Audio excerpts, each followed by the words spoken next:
তার জন্য সন্তান জন্ম দেওয়ার প্রয়োজনীয়তা পড়ে না। আসি আমাদের শ্রাবণের কথায়।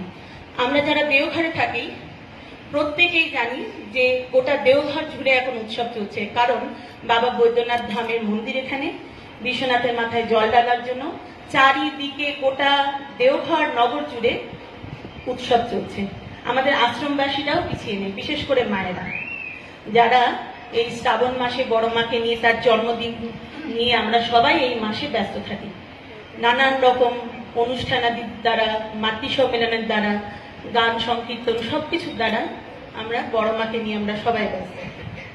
কিন্তু আমরা যখন বড় মার কথা বলি, বলতে গেলে আমাদের একটা কথা বলতেই হয়, তার মাতৃরূপের কথা। যদি না বলি তাহলে হয় না। কারণ আমরা শুনেছি এখানে অনেক বয়স্ক মানুষরাও আছেন যারা হয়তো বড় মাকে প্রত্যক্ষ দেখেছেন। আমরা অনেকেই আছি যারা বই পড়েছি বা বড় মার সম্পর্কে শুনেছি, কিন্তু অনেকেই আছেন এখানে, অনেক বৃদ্ধ বৃদ্ধা অনেকেই আছেন হয়তো প্রত্যক্ষভাবে বড় মাকে দেখে থাকবেন।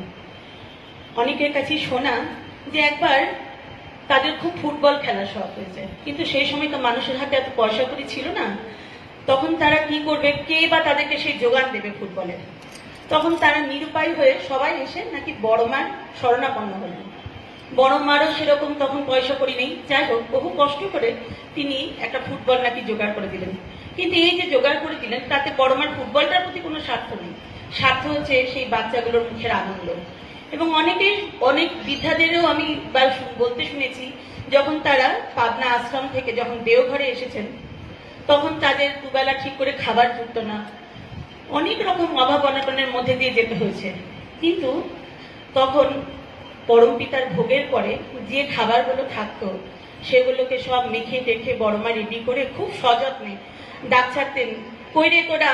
তখন সবাই হুড়মুড়িয়ে আসতো, এসে তাদেরকে বড় মা একটা করে দলা হাতে মধ্যে দিতেন, এবং সেগুলো তখন সেই ক্ষুধার্ত বাচ্চাগুলো খুব তৃপ্তি সহকারে খেত। এরকম গল্প আমরা বহু শুনেছি। তাহলে এই যে কে ক্ষুধার্ত, কার কি প্রয়োজন, এগুলোকে যিনি সর্বদা পূরণ করেছেন, এটাই তো তার মাতৃরূপ, মাতৃরূপের প্রকাশ। তা আমরা যারা আছি মায়েরা, সবার মধ্যে যদি বড় মার এই মাতৃত্বের গুণগুলোর এতটুকুও যদি প্রকাশ পায়, তাহলে আমরা নিশ্চয়ই বড় মার মনের মতো হয়ে উঠতে পারবো। যাই হোক, ঠাকুর বলেছেন অনুষ্ঠানই সবকিছু নয়। আমাদেরকে শুধু অনুষ্ঠান করলে হবে না, আমাদেরকে নিজেদেরকে পূরণ করে চলতে হবে।